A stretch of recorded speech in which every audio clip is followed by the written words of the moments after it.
हम 5 लोग अंदर थे तो ताहिर हुसैन साहब ने आपके लिए सलाम कहा है, सब पूरे मुस्तफाबाद के लिए आप उनका सलाम अर्ज करें। और उन्होंने ये कहा कि फखरुद्दीन भाई, मैं जेल से आया हूँ, यहाँ पर्चा भरने के लिए इलाके में आप लोग हैं, इस चुनाव को आप लोग लेकर चलें। मेरी आपसे बस यही गुजारिश है कि मेरा पैगाम मुस्तफाबाद के आवाम तक पहुँचा दें। तो उन्होंने ये कहा कि फखरुद्दीन भाई, आप लोगों से ये कहना कि मैं 5 साल से जेल में तो हूँ मगर मेरे हौसले बहुत बुलंद हैं, क्योंकि मुझे अपनी मुस्तफाबाद की आवाम पर पूरा भरोसा है कि वो मुझे चुनाव लड़ाएगी, चुनाव जिताएगी और मुझे बेकसूर रिहा कराएगी। क्या आप इस बात के लिए तैयार हैं?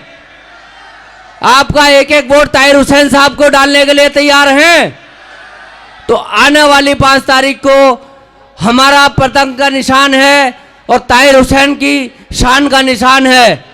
अगर हम ताहिर हुसैन साहब को कामयाब करेंगे तो इंशाल्लाह वो शान से जेल से बाहर आएंगे और आप लोगों के बीच में रहेंगे।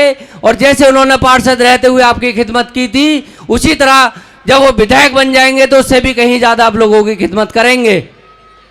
मैं आपको बता देना चाहता हूँ, जब ताहिर हुसैन साहब जेल से आए थे तो इस जालिम हुकूमत ने उन पर इतनी पाबंदियाँ लगा रखी थी कि एक बीवी अपने शौहर से बात नहीं कर सकती, एक बेटा अपने बाप से बात नहीं कर सकता।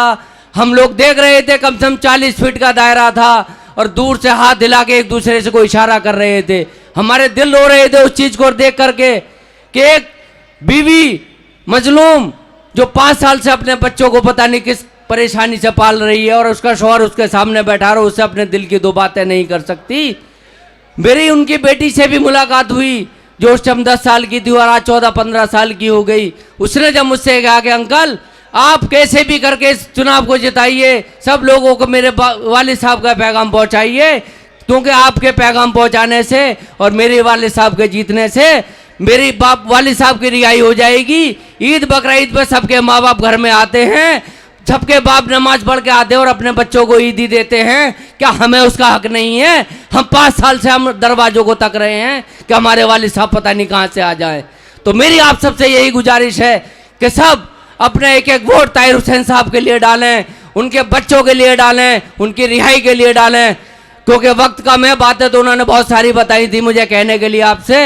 बस इस फिक्र को लेकर आप यहाँ से उठें कि हम अपना वोट, अपना सपोर्ट सारा ताहिर हुसैन साहब के लिए करेंगे।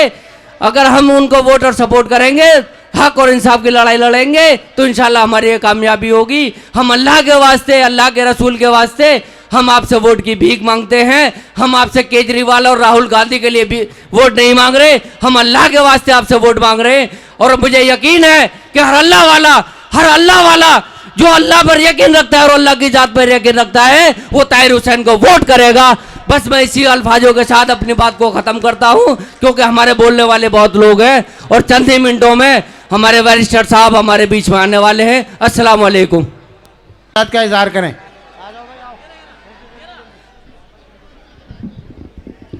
अस्सलाम वालेकुम। मंच पर हमारे उपस्थित सभी MIM के पदाधिकारीगण, सभी सम्मानित साथी और मुस्तफाबाद की आवाम, देखिए ये चुनावी जलसा है और हम ताहिर भाई के लिए यहाँ सब लोग इकट्ठा हैं।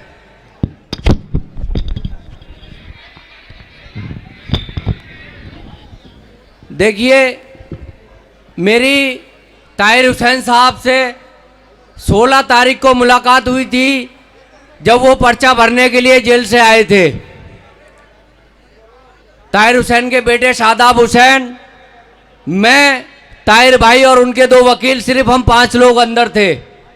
किसी को भी अलाउ नहीं था